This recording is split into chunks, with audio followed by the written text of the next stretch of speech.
Hey guys, welcome. So today is Sunday morning bago kami umalis. Sabi ko gawa akong quick video. Update ko lang kayo dito sa Civet 12 budget shotgun.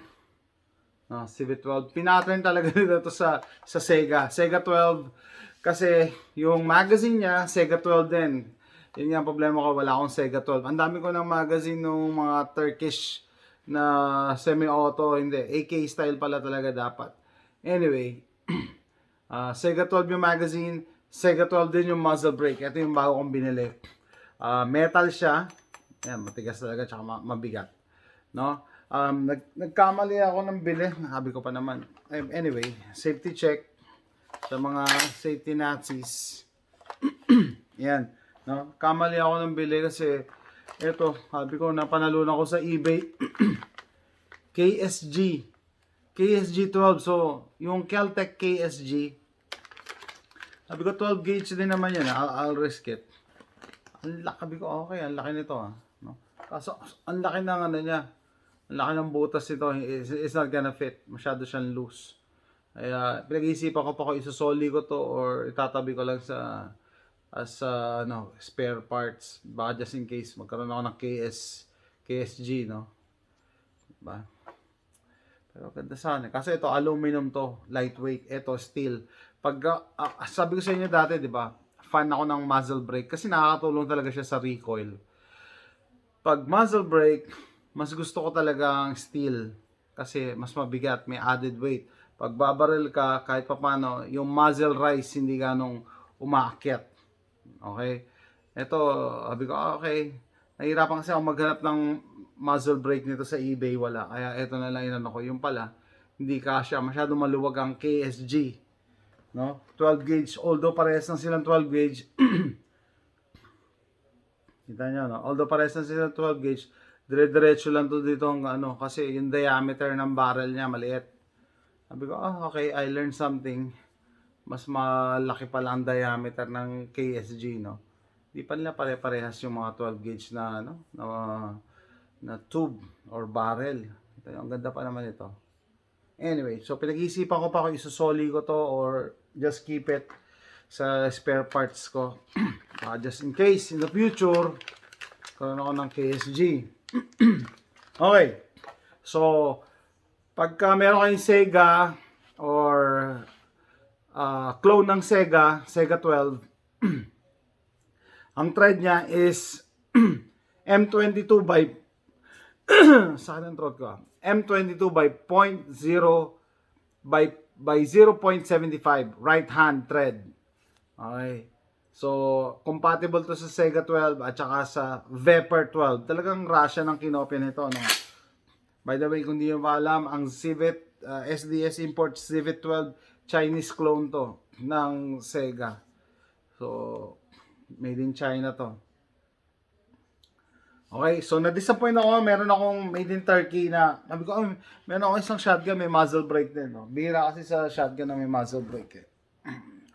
Ito, Turkish shotgun naman, Tedna P12. Tama. Yan, may muzzle brake siya. So, yung muzzle brake nito, internal. Sabi ko, okay, hindi pala sila parehas. Not all guns are created equal. So, yung threading niya, internal sa muzzle niya or sa barrel niya, parang palang choke lang to. Choke. So, hindi ko pwede pakita sa video. Ayan, o.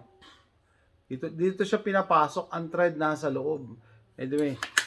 Safety Nazis, ha. Safety. Okay, pinapasok yan sa loob. Samantalang yung SDS Imports Civet 12 sa labas ang thread. Parang regular na barrel. So, yan. Okay, so teka lang, kabit ko lang ulit ito. Hindi to pwede ipakita eh. Hindi pwede ipakita sa per YouTube firearm policy, mga nagmo-mode, yan. So, parehas sila na may muzzle brake. Yun nga lang, iba yung pagkaka-design. Kasi internal yung thread, external ang thread nito. Parang nagmukhang macho lalo eh. Dahil dito sa muzzle brake na to. So, ang pwede pa rito gawin is palitan tong stock ng Magpul, no? Pero, aesthetic na lang yun kasi mga ganito okay naman eh. Okay na para sa akin. Okay na yung ganitong stock. Yan guys. Kita niya yung muzzle niya, no? So, hindi ko pala makapag-decide ng ng magazine. 5 round or 10 rounds. Para sa akin, baka masyado mabigat yung 10 rounds. Mas maganda ba yung mas marami kang 5 kaysa isang 10, no? Kasi usually pag ikaw may regular shotgun ka, ang isang tubo nito, isang magazine tube nito, 5 rounds ang laman yan. So, okay lang pala may 5 rounds ka kasi palit ka ng 5. Diba? Compared nga dito sa stock eh. Diba?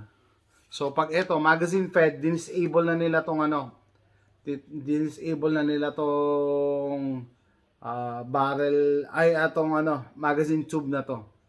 Kasi ito na yung magazine niya eh. No? Detachable mag na. Pero kita niyo yung muzzle brake nito.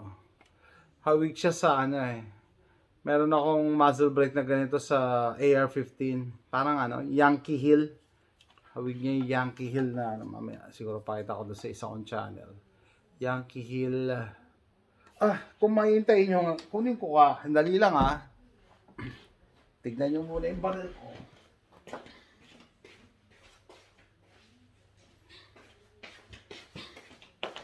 Ito. Sabi ko, i-update ko rin kayo dito sa AR build ko. Ito yung hawig siya ng muzzle brake ko. Sa AR-15. Yan. Malaking parang Big Brother siya. Mas malaking version. AR-15, 12 gauge. Ito yung difference. Pero parehas ng design. Okay. So, quick update lang guys. Sa Civet 12, SDS Imports, 12 gauge muzzle brake. So if you like this video, please click like and subscribe. Thanks for watching. Happy Sunday guys. Bye.